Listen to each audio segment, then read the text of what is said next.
ఈ బక్కోని చూసారా? వీడి 11 ఇంచ్ ఆర్మ్స్ నుంచి 17.3 ఇంచ్ ఆర్మ్స్ వరకు వచ్చాడు. కానీ ఎలా? డోంట్ వరీ, ఎలా చేయాలో నేను మిమ్మల్ని గైడ్ చేస్తాను.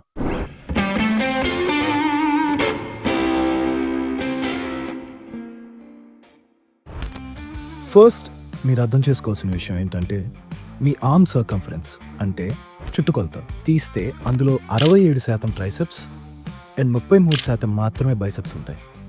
ఇది ఎందుకు చెప్తున్నానంటే, ఎవరైనా బాడీ బిల్డ్ చేయాలని జిమ్ జాయిన్ అయితే వాళ్ళు ఫస్ట్ చేసే పని ఏంటంటే డంబెల్స్ తీసుకొని యుద్ధంలాగా డంబెల్ కర్ల్స్ చేయడం. అలా అని ఇప్పుడు యుద్ధంలాగా ట్రైసెప్ పుష్ డౌన్స్ చేయమని కాదు. ఆర్మ్ సైజ్ని ఇంక్రీజ్ చేసే విషయంకి వస్తే బైసెప్ ట్రైనింగ్ కన్నా ట్రైసెప్ ట్రైనింగ్కి కొంచెం ఎక్కువ ఇంపార్టెన్స్ ఇవ్వాలి. మన ఇంకా ట్రైసెప్ ట్రైనింగ్ విషయంకి వస్తే ట్రైసెప్లో 3 భాగాలు ఉంటాయి: lateral head, long head and medial head.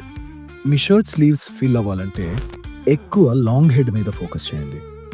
మరి లాంగ్ హెడ్ని బెస్ట్ వేలో టార్గెట్ చేయాలంటే, ఒకటి కాంట్రాక్టెడ్ పొజిషన్లో ట్రైన్ చేయడం, like for example cable kick backs.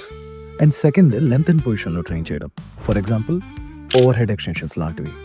And bicep training విషయానికి వస్తే, ఫస్ట్ చాలా మంది చేసే మిస్టేక్ ఏంటంటే ఫుల్ రేంజ్ ఆఫ్ మోషన్ చేయకపోవడం, అంటే పైనుంచి కిందకి పూర్తిగా దించి పూర్తిగా లిఫ్ట్ చేయకపోవడం. 2 వెయిట్ని స్వింగ్ చేయడం, అంటే ఆ వెయిట్ని ఊపి స్వింగ్ చేసి ఎగరేసి ఎలాగెలాగో పైకి లిఫ్ట్ చేయడం. దీని బదులు ఫస్ట్ ఎప్పుడైనా ఫుల్ రేంజ్ ఆఫ్ మోషన్ చేయండి. బైసెప్ పూర్తిగా స్ట్రెచ్ అయ్యి పూర్తిగా కాంట్రాక్ట్ అయ్యేలా చూడండి. అండ్ కేవలం బైసెప్తో లిఫ్ట్ చేయండి, లోవర్ బ్యాక్తోనో లేకపోతే ఎలాగోలా పైకి లిఫ్ట్ చేయడం కాదు. వెయిట్ కన్నా ప్యూర్ ఫామ్తో ప్యూర్ బైసెప్ కాంట్రాక్షన్తో లిఫ్ట్ చేయడం మీద ఫోకస్ చేయండి.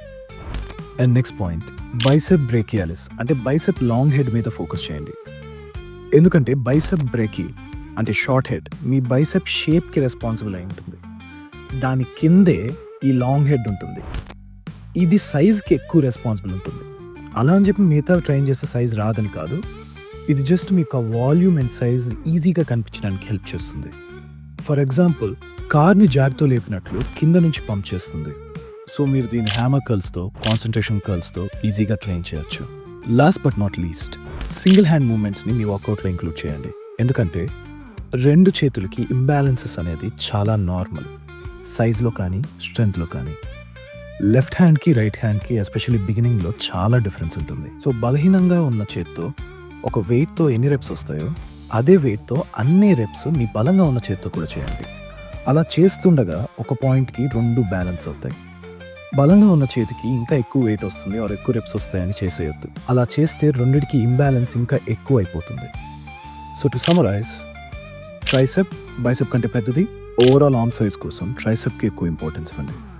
సెకండ్, ట్రైసెప్ లాంగ్ హెడ్ మీద ఎక్కువ ఫోకస్ చేయండి with lifts like cable kick backs and overhead extensions. Third, swing చేయకుండా ప్యూర్గా బైసెప్తో ఫుల్ రేంజ్ ఆఫ్ మోషన్తో లిఫ్ట్ చేయండి. 4, బైసెప్ లాంగ్ హెడ్ మీద ఫోకస్ చేయండి with hammer curls and concentration curls. 5th, single hand movements చేయండి to cover imbalances. And that's it. ఇదే మీ బిగినర్ ఆర్మ్ గైడ్.